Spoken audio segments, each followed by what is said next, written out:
এই ছেলেটা কে রে? একবার সরিও বললো না। আরে তোর তো ভাগ্য ভালো, ওর সাথে তোর কথা হয়নি। কখনো কাউকে ভালো কিছু বলেছে বলে তো আমার মনে হয় না। দেখলাম ক্লাসে একা একা বসে, কেউ সাথে কথাও বলে না। Excuse me. হ্যালো। জি আমি। আমার কলমটা পড়ে গিয়েছে। তো কি হয়েছে? তো উঠিয়ে দিন। আমি কলম উঠাবো? আচ্ছা থ্যাংক ইউ। ভালো থাকবেন আপু, আসি। এখানে থাকলে হয়তো কলম উঠাতে উঠাতে আমার পড়াশোনা আর হবে না। গাধা নাকি আমি? আপু? হ্যালো, আসসালামু আলাইকুম। কে? আমি তা তো জানি, কিন্তু কি আপনি? আমার পরিচয় জেনে আপনার কি হবে? আপনি আপনার পছন্দ মতো আমাকে একটা নাম দিয়ে দিন না। আশ্চর্য, আমি তো আপনাকে চিনি না, নাম কি করে দিব? চেনেন না চিনে যাবেন, কথা বলতে থাকেন, আস্তে আস্তে এমনিই চিনে যাবেন। আমি একজন অপরিচিত মেয়ের সাথে কেনই বা কথা বলবো? কারণ পরিচিত কেউ তো আপনার সাথে কথা বলে না। একজন অপরিচিত মানুষ আপনার সাথে কথা বলতে চাচ্ছে, তাতেও আপনার সমস্যা। ওয়েট, আপনি মেবি আমার ভার্সিটির কেউ, রাইট? যদি বলি হ্যাঁ। আচ্ছা, তা আপনি যদি আমার ভার্সিটির কেউ হয়ে থাকেন, তাহলে তো আপনাকে খুঁজে বের করে আমার বাম হাতের খেল। তাই নাকি? কিন্তু আপনার তো কোনো ফ্রেন্ডসই নেই, তাহলে আমাকে কিভাবে খুঁজে বের করবেন? তা অবশ্য ঠিক, কিন্তু চেষ্টা করলে তো সৃষ্টিকর্তাকে খুঁজে বের করা যায়। আর আপনি তো সামনে মাটির মানুষ। ওকে, তাহলে ডিল ডান। দেখি খুঁজে বের করুন। বাই। বাবা ডেকেছো? তুমি নাকি বডিগার্ডদের তোমার সাথে ভার্সিটিতে যেতে নিষেধ করেছো? হ্যাঁ। কারণ কি? বাবা, তোমার এসে বডিগার্ডদের জন্য আমার কোনো ফ্রেন্ড আমার সাথে মেশে না, আমার কাছে এসে কথা বলার সাহস পায় না। একটা মানুষ একা একা কতক্ষণ থাকতে পারে তুমি বলো তো? অনেক তো হয়েছে বাবা, অনেক হয়েছে। আমাকে চাপ দেওয়ালের মধ্যে অনেক বন্দি করে রেখে আমি তো বড় হয়েছি, এবার একা ছাড়ো। আমার মেয়ের লাইফ যাতে রিস্কে না পড়ে, এই জন্য বডিগার্ড রেখেছি। আর বডিগার্ড রাখাটা আমাদের পারিবারিক রীতি। কাল থেকে তুমি বডিগার্ড নিয়ে ভার্সিটিতে যাবে, এটা আমাদের পারিবারিক রীতি। আর তোমাকে বলে দিচ্ছি, তুমি যদি আমাকে পাঠাও ওদেরকে আমার সাথে, তাহলে কিন্তু ভার্সিটিতে জব অফ করে দিব, নিজেকে চার দেওয়ালের মধ্যে বন্দি করে ফেলবো। অনেক হয়েছে বাবা, আর কত? তোমার এসব অ্যারোগেন্ট বিহেভিয়ার আমি নিতে পারতেছি না। আমি তো একটা মানুষ, আমাকে একটা ছাড়ো প্লিজ, ভালো লাগে না আমার এইসব। কেসটা কি রেন ভাই? রাত বেরোতে তো আপনার হাসাহাসি শব্দে ঘুমানো যান। কি বলেন ভাই? ওই হাসাহাসি করলাম না, কেসটা আমি একটু একটু বুঝতেছি, তার নারী ঘটিত বিষয় মানুষ। তেমন কিছু না। আসলে হয়েছে কি, ওই ভার্সিটির ফ্রেন্ড, আমরা একসাথে পড়ালেখা করি, ওই লেখাপড়া নিয়ে ডিসকাস চলতেছিল। ও আচ্ছা, লেখাপড়ার বিষয় না, এটা ভালো। তবে প্রেম ভালোবাসা কিন্তু ভালো না, প্রেম মানুষকে ধ্বংস করে দেয়। হ্যালো, কোথায় তুমি? আমি তোমার কথা মতো ইউনিভার্সিটির পিছনে যে পার্কটা আছে না, সেখানে চলে আসছি। আজকে ওকে দেখা হবে না আমাদের? হ্যাঁ আসবো তো, কিন্তু আগে দেখি তুমি তোমার বুদ্ধি দিয়ে আমাকে খুঁজে বের করতে পারো কি। যদি বের করতে পারো তাহলে তো দেখা হয়েই যাবে, আর যদি না পারো তাহলে তোমার কপাল খারাপ। তোমাকে কিন্তু ব্ল্যাক শার্টে আছে খুব হ্যান্ডসাম লাগতেছে। আমি কতদিন যাবত পাগলের মতো তোমাকে খুঁজতেছি। কেমন মানুষ তুমি?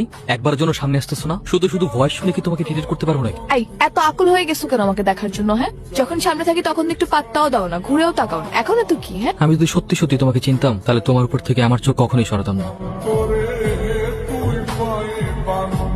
তোর এই অপমান আমি কোনোভাবে নিতে পারতেছি না, বুঝছস? তুই মাইর খাই ফিরে আসছিস। আমি হলে কি করতাম জানিস? বাদ দে, তোর এই নিয়ে আমার একটা রিভেন্স নেওয়া লাগবে।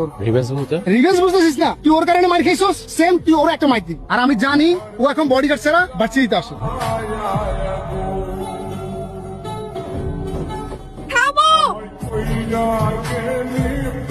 I love you.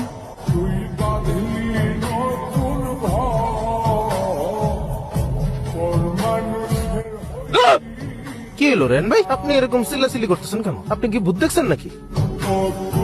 ওয়াশরুমে তো কিছুই নাই। ভাই আমার জানি কি হয়েছে ভাই। আমার কেন জানি মনে হয় কেউ একজন সবসময় আমার সাথে থাকে। আমি এক সেকেন্ড আগে আমার সাথে কি হয়েছে আমি সেটাও মনে রাখতে পারি না। কেন জানি ফিল হয় কেউ একজন আমার ভিতরে থাকে। আচ্ছা, ভিতরে আছে বুঝলাম, কিন্তু আপনি ওয়াশরুমের দিকে আঙ্গুল দিয়ে কি দেখতেছিলেন? ভাই আমি ওয়াশরুমের আইনে একজনের প্রতিচ্ছবি দেখি, আর ওই লোকটা আমাকে কি যেন বলতে চায়। ও মনে হয় আমার কাছে কিছুটা চাচ্ছে।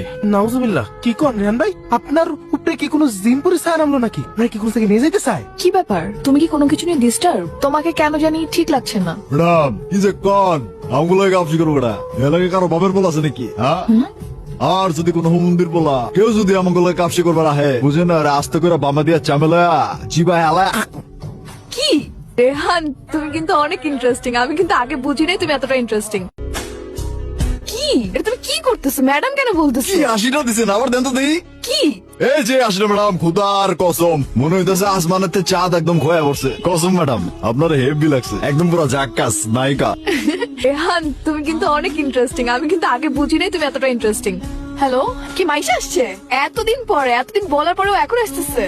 যাই হোক, আমি অনেক খুশি হয়েছি। তোমার জন্য ভালো মন্দ কিছু রান্না করো, আমি একটু পর বাসা আসতেছি। হ্যাঁ হ্যাঁ রেহান, চলো প্লিজ শুরু করো রোল। কি? আরে একটু আগে যে বলতেছিল কি জানি, চামড়ি দিয়ে বামে ক্র্যাক ক্র্যাক, ওই যে ওইটা করো, মজা লাগতেছে। কই না তো। কি না উল্টাপাল্টা কি বললা? কি বলবো, কালকে এক্সাম, ভালো মতো পড়তে হবে। কি করতেছিলাম আমি? কি করতেছেন এসব? আমি কতবার বললাম এগুলো ক্লিন করতে। রেহান ভাই, আপনি কোনো কথা বলেন না, আপনি চুপ থাকেন, চুপ চুপ। কে তুই? জি আমি রেহান। আমি তোরে জিজ্ঞেস করি না, তোর ভিতরে একটা কালো ছায়া, আমি তারে জিজ্ঞেস করি। রেহান ভাই, রেহান ভাই, রেহান ভাই। আমি রেহান না, আমি কবির কবির কবির। এই, তোর মতো হুজুর আমার একটা পশমও ছিঁড়তে পারবি না। আর তুই কি কইছিস, গ্যাঞ্জাম করবি? গ্যাঞ্জাম?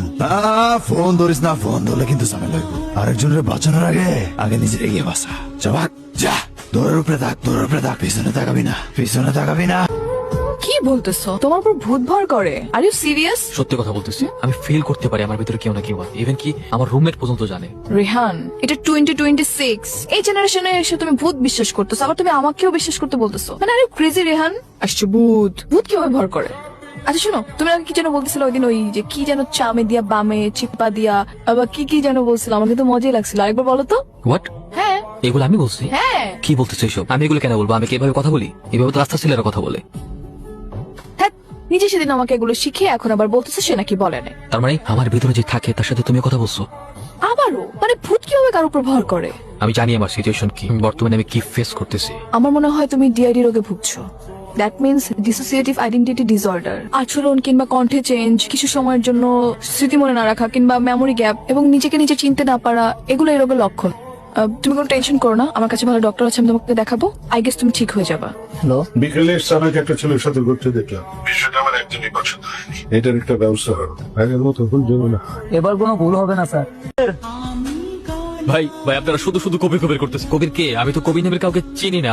ভাই প্লিজ আমাকে আর মারেন, আমাকে যেতে দেন। এই তুই কি ভাবছস বেশ বদলে এলে তোরা আমি চিনবো না? হ্যাঁ, তুই এই কবি স্বীকার কর। ভাই ভাই প্লিজ তুমি আমার কোনো ক্ষতি করো না।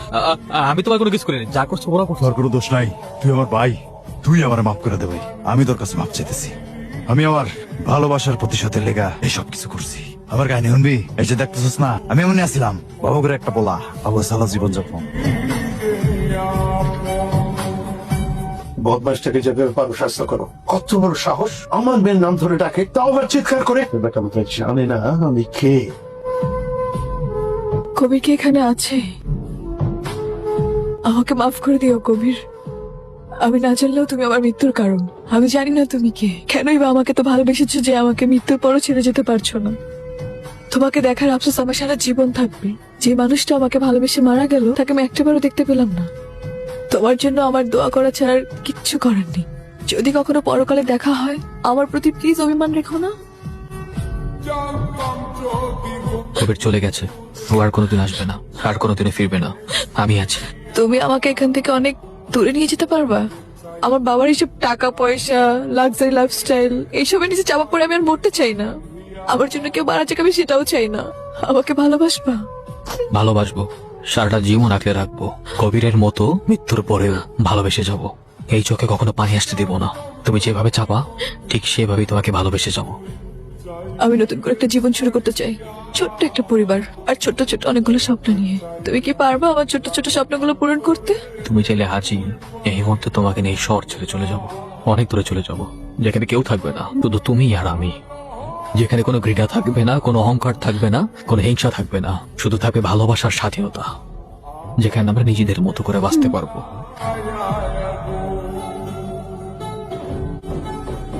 আমার কই